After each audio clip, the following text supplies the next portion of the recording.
علی عباس حسینی کی کہانی۔ بیوی ڈاکٹر منور خوش فہم بھی تھے اور خوش رو بھی۔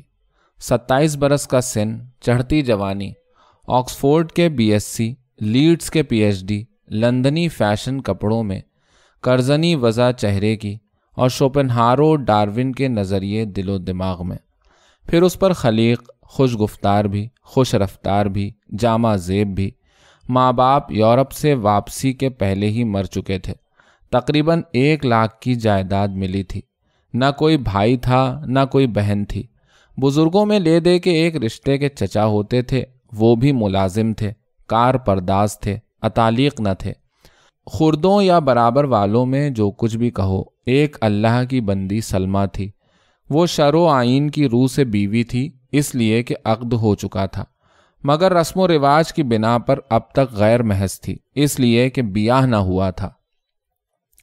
ڈاکٹر منور جو یورپ سے واپس ہوا تو عورت سے متنفر، اس کے حقوق سے یکسر غافل، اس کی ضرورتوں کے محض حیوانی حدود تک کا قائل اور اس کے مساوی خیالات سے حد درجہ خفا۔ وہ کہتا، عورت ایک مغربی پھول ہے، اس سے وقتی مسرت حاصل کر لو، اسے گلے کا ہار نہ بناؤ، ورنہ یہ نازک پنکھڑیاں کچھ ہی دنوں میں خار مغیلہ بن جائیں گی۔ ایک دوسرے موقع پر اس نے کہا، عورت ناگن ہے، بڑی ہی خوبصورت، بڑی ہی نازک، بڑی ہی سبک، مگر بڑی زہریلی۔ اس سے بھاگو، دور بھاگو، ورنہ اس کا کانٹا بچتا ہی نہیں۔ ایک بار اس صنف کی یوں تعریف کی، عورت شیرنی ہے، حسین جسم والی، نازک کمر والی، نرم جلد والی، مگر بلا کی خونخوار اور آفت کی تیز دنداں۔ ایک دفعہ یوں گوہر پاشی کی، عورت ایک کسی ہوئی تیغ ہے، جس پر گری اس کا خون چاٹ گئی، جدھر چمکی آنکھوں کو خیرہ کر گئی، جس جانب جھکی اس طرف صفائی کر دی، جس سے گلے ملی اس کو موت سے گلے ملا دیا۔ اگر کسی نے کہہ دیا کہ بہت ہی عمدہ شاعری کی، اچھی تشبیہیں تلاش کی، تو پھر ڈاکٹر منور ہاتھ دھو کر آستینیں چڑھا کر پیچھے پڑ جاتے۔ علم الحیوان، علم الابدان یا علم طبیعیات اور خدا معلوم کن کن علوم سے دوران تقریر میں مثالیں، نظریے اور مقولے اس بہتات سے پیش کر دیتے تھے کہ غریب معترض گھبرا اٹھتا تھا اور ساکت ہو کے سر نہ اٹھاتا تھا۔ اس سکوت پر ڈاکٹر منور ایک خندۂ تحقیر آمیز کے ساتھ کہتے، حضرت، آپ جن نظریوں پر عمل پیرا ہیں وہ سب جذباتی ہیں۔ آپ عورتوں پر آج کل کی جدید ترین تصنیفیں دیکھیے، اور اگر ان تک دسترس نہ ہو تو کم از کم ہیولاک ایلیس کی کتاب تو پڑھ ہی لیجیے۔ آپ کو اس کے دیکھنے کے بعد معلوم ہو جائے گا کہ عورتوں کی فطری خواہش اور طبعی میلان کیا ہیں، اور ان کے اس حسین خول میں کس بلا کا بس بھرا ہے۔ غرض تمام عقلی و نقلی دلائل کی تان اسی پر ٹوٹتی کہ عورت اور حیوانات میں صرف صورت کا فرق ہے، اور وہ حد درجہ مکار، ہیلا جو، فتنہ پرداز ہیں۔ ان کا وجود مردوں کی یکسوئی قلب کا دشمن ہے اور انہیں طرح طرح کے عالم میں مصائب میں گرفتار کرانے کا باعث۔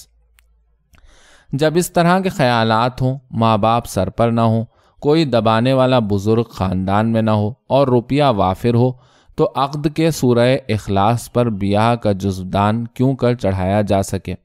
گویا تدبیر منزل کے لحاظ سے منور برگد کا وہ تازہ تنا تھا جو اصل سے جدا کر کے حال ہی میں نصب کیا گیا ہو۔ نہ وہ خود سرسبز ہو اور نہ اس کی گھنی چھاؤں میں کوئی لو دھوپ کا مارا آرام پا سکتا ہو۔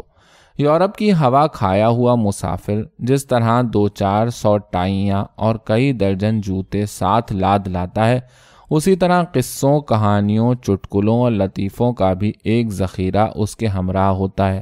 یہ چیزیں سوسائٹی ہی میں 2-4-10 آدمیوں کے مجمع ہی میں کچھ مزہ دیتی ہیں، اسی لیے لوگوں سے ملنا جلنا، دعوتیں کھانا، پارٹیاں دینا ایسے اشخاص کی زندگی کا جزو اعظم بن جاتا ہے۔ منور کے ہاں تو خدا کا دیا سب کچھ تھا۔ اس نے اپنی سوسائٹی بنائی اور کچھ مفت خوروں نے اس کو اپنی سوسائٹی کا مرکز قرار دیا۔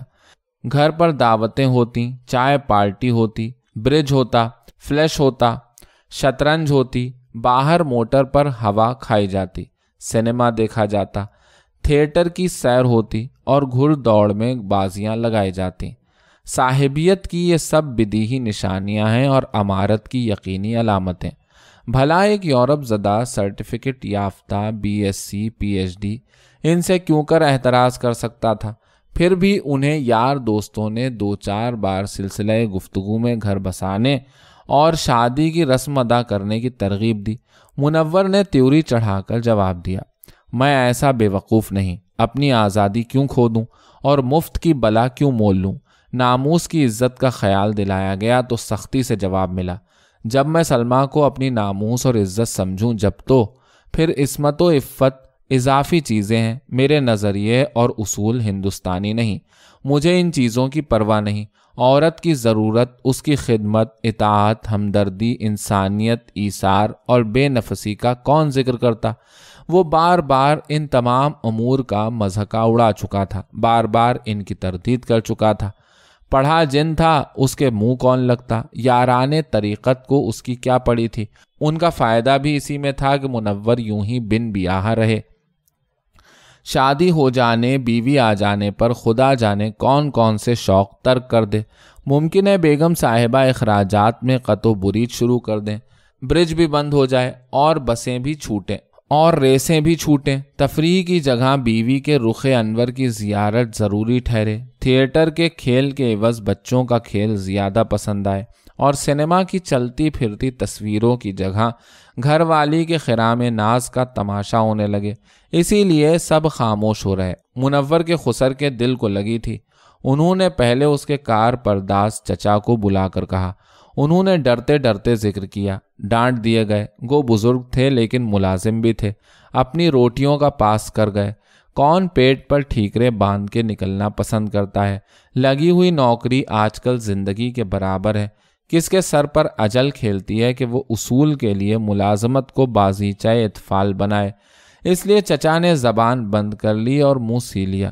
خود اس کے پاس خسر کا خط آیا۔ پہلے تو جواب ہی کی ضرورت نہ سمجھی گئی، جب بار بار تاکید کی گئی تو لکھ بھیجا کہ مجھے منظور نہیں، آپ کہیں اور رشتہ کر لیں۔ دوست احباب کے مجمع میں یہ بھی بولا، مجھے اگر بلی پالنا ہوگی تو میں یورپ کی کیوں نہ پالوں گا؟ گلے میں پھندا اگر ڈالنا ہی ہے تو ریشمی کیوں نہ ہو؟ سوت کی موٹی رسی کا کیوں ہو؟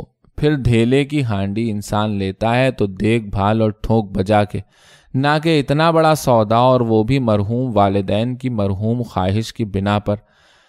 نہیں صاحب، مجھ سے یہ نہیں ہو سکتا کہ میں دیدہ دانستہ آستین میں ناگن پالوں۔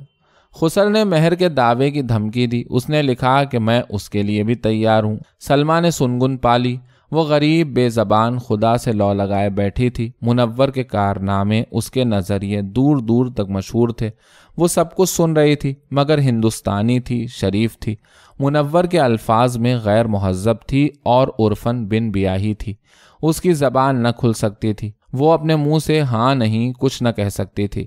شرم نے پہرے بٹھا رکھے تھے اور ہر دم پاسبانی کرتی تھی، مگر وہ پڑھی لکھی تھی، دین و مذہب سے واقف تھی۔ وہ جانتی تھی کہ عقد نے اسے منور کی بیوی بنا دیا ہے اور وہ اس کا سرتاج اور شوہر ہو چکا ہے۔ بیاہ محض ہندوستانی رسم کی پابندی، عرف عام کی پیروی ہے، ورنہ اس کی ضرورت ہے اور نہ حاجت۔ اسی لیے جب اس نے گھر میں مہر اور طلاق کا چرچا سنا تو وہ کئی روز تک پیچ و تاب کھایا کی۔ وہ اس رشتے کے قطع کرنے کی مخالف تھی، مگر اس اختلاف کا اعلان شرم کی وجہ سے ناممکن سا تھا۔ مگر ضرورت اور مجبوری سب کچھ کراتی ہے۔ ایک دن اپنی ایک سہیلی سے منہ پھوڑ کر وہ بول ہی اٹھی، بہن، یہ مہر اور طلاق کا ذکر مجھے ایک آنکھ نہیں بھاتا۔ اب تو جس کے ساتھ مقدر تھا نکاح ہو چکا، میں ان کی لونڈی بن چکی۔ وہ خواہ مجھے پوچھیں یا نہ پوچھیں، میں ان کے نام پر بیٹھی رہوں گی۔ سینکڑوں رانڈیں ساری عمر یوں ہی بسر کر دیتی ہیں، پھر میں ایسا کیوں نہیں کر سکتی؟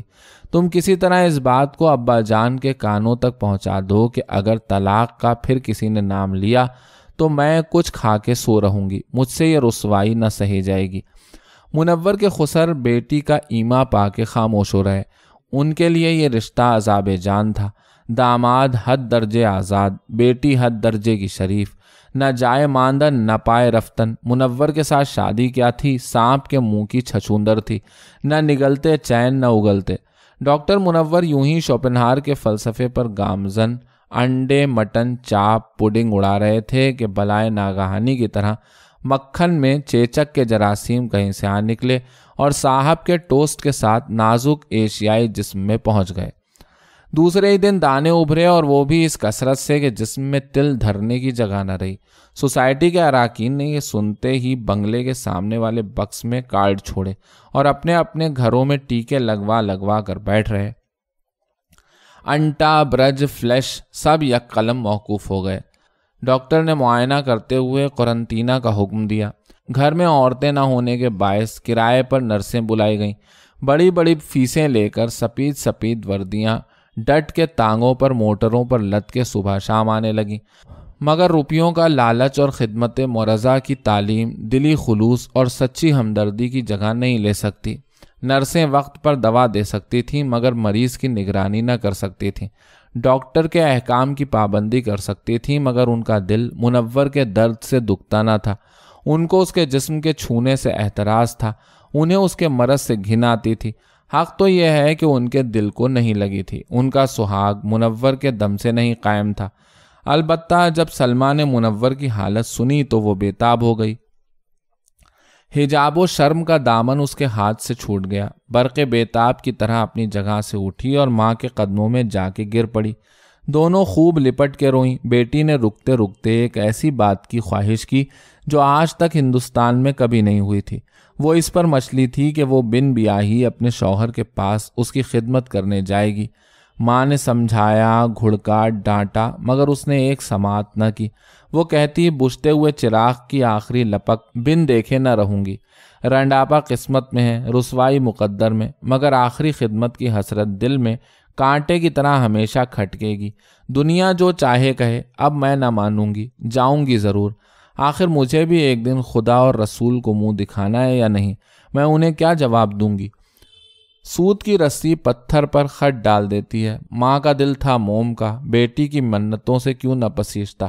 شوہر کو باہر سے بلا بھیجا، ان سے بیٹی کی خواہش کا ذکر کیا۔ پہلے تو وہ ہندوستانی تربیت کے ماتحت خوب بگڑے، چیخے، پیٹے، مگر جب یہ معلوم ہو گیا کہ بیٹی کی بالک ہٹ میں بیوی کی تریاہٹ بھی شامل ہوتی جا رہی ہے اور بغیر اجازت دیے بننا پڑے گی تو سوچ کے بولے، اچھا وہ جائے مگر اس شرط پر کہ تم خود اسے اپنے ساتھ لے کے جاؤ۔ بیوی نے کہا، کیا تم مجھے ایسی سڑن سمجھے تھے کہ میں اسے تنہا جانے دوں گی؟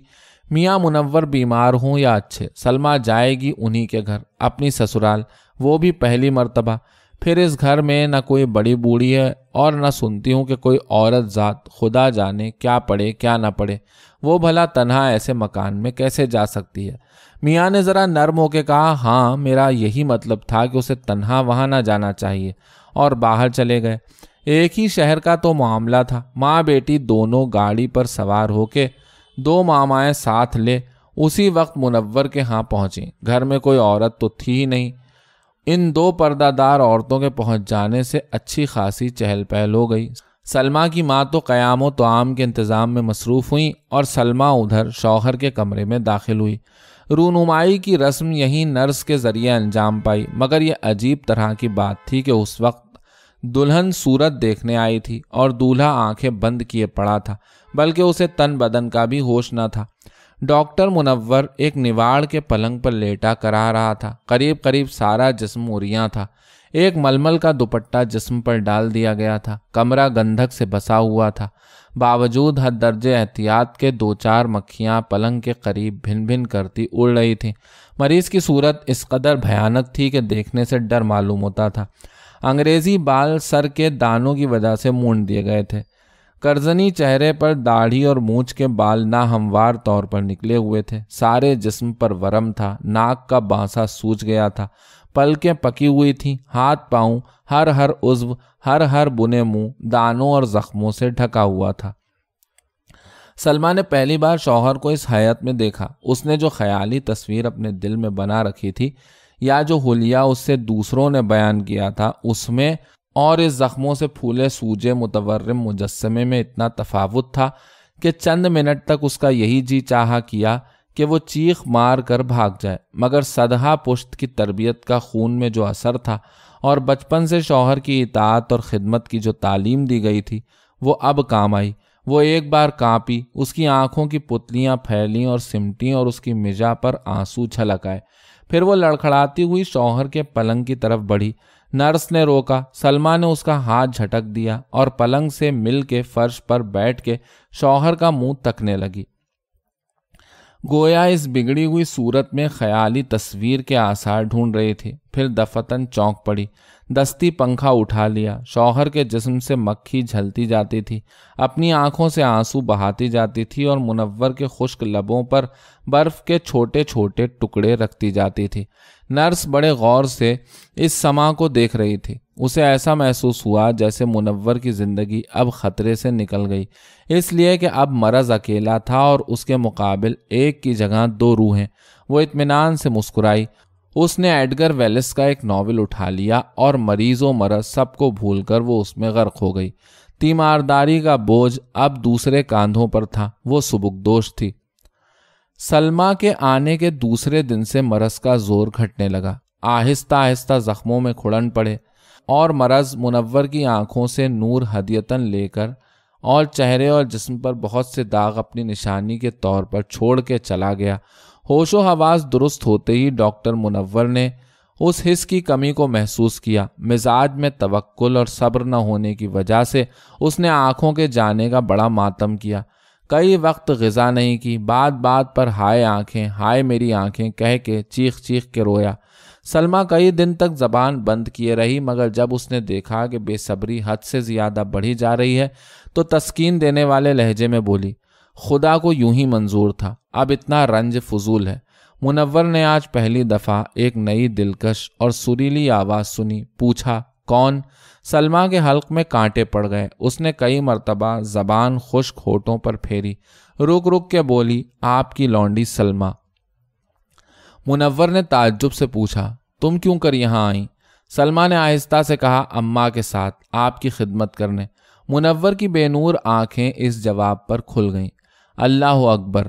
عورت اس قدر خطا پوش و عطا پاش ہے۔ وفا کا مجسمہ، محبت کی پتلی، ایثار کی جان۔ شرما کے بولا، میں نے تمہارے ساتھ بڑا ظلم کیا ہے۔ جواب ملا، آپ مالک ہیں، آپ کو ہر طرح کا اختیار ہے۔ منور کو اس جواب نے مدہوش کر دیا۔ اس نے اندھوں کی طرح ٹٹول کے سلمہ کا نازک ہاتھ اپنے سخت ہاتھوں میں لے لیا، مگر اپنے مرض کے طاری ہونے کا خیال آتے ہی گھبرا کے چھوڑ دیا۔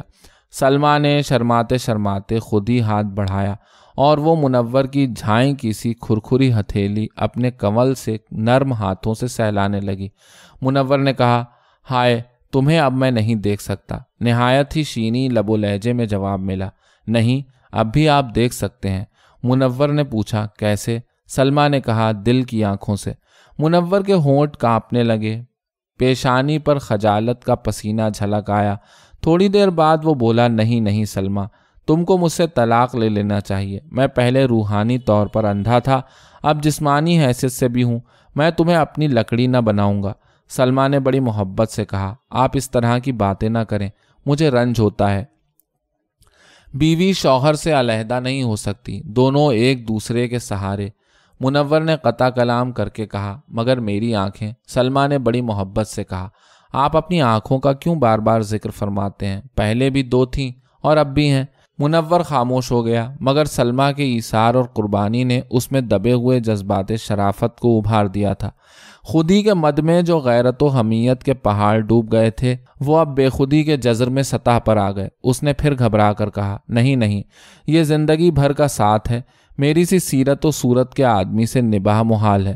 سلمہ مسکرائی اور عجیب طرح کی متانت اور خودداری سے بولی، شوہر کی سیرت بیوی کے اختیار میں ہے، وہ جس رنگ میں چاہے ڈھال لے، وہ ماں کی طرح اسے سنوار اور بگاڑ سکتی ہے۔ میں نے تو اب آپ کی سیرت اپنے دل کے مطابق بنا لی ہے۔ منور گھبرا کے سلمہ کا منہ تکنے لگا، گویا وہ یہ چاہتا تھا کہ اپنی قوت ارادی سے کام لے کے وہ کسی طرح اس حجاب کو درمیان سے اٹھا دے جو اس کی آنکھوں کے سامنے حائل تھا۔ جب وہ اس کوشش میں ناکامیاب رہا تو حد درجہ شکستہ آواز میں بولا، یہ بھی صحیح، لیکن صورت، ہائے وہ تو اب کسی قابل نہ رہی۔ سلمہ نے عجیب دلربایانہ انداز سے دستے ہنائی بڑھا کے منور کی ٹھوڑی کے نیچے رکھا اور اسے آہستگی سے بلند کر کے بولی، اب تو وہ بھی میری آنکھوں سے دیکھی جائے گی۔ منور کی آنکھوں سے آنسو ڈھلک کے رخساروں پر آ گئے۔ سلمیٰ نے جھک کے انہیں پاک کر دیا، گویا شبنم کے موتی تھے کہ گلوں کی نازک پنکھڑیوں سے سمیٹ لیے گئے۔ منور نے بھررائی ہوئی آواز میں کہا، واللہ تم عورت نہیں فرشتہ ہو۔ سلمیٰ کا چہرہ خوشی سے چمک اٹھا۔ معلوم ہوتا تھا افق مشرق سے ابھی ابھی آفتاب نکلا ہے۔ وہ فخریہ لہجے میں بولی، نہیں نہیں، میں ایسے مرتبے والی نہیں، میں صرف عورت ہوں، وہ بھی کوئی اور نہیں، آپ کی بیوی، آپ کی باندی، آپ کی لونڈی۔ منور روتے میں مسکرا کے بولا، تو خدا سب کو ایسی ہی بیوی دے۔ اور دو پھٹے ہوئے دل اس طرح مل گئے جیسے الہ آباد کے قریب گنگا جمنا، ہاتھوں میں ہاتھ لیے خلوص و محبت کے عہد دلوں میں، اور خوش زندگی بسر کرنے کی تدبیریں زبانوں پر۔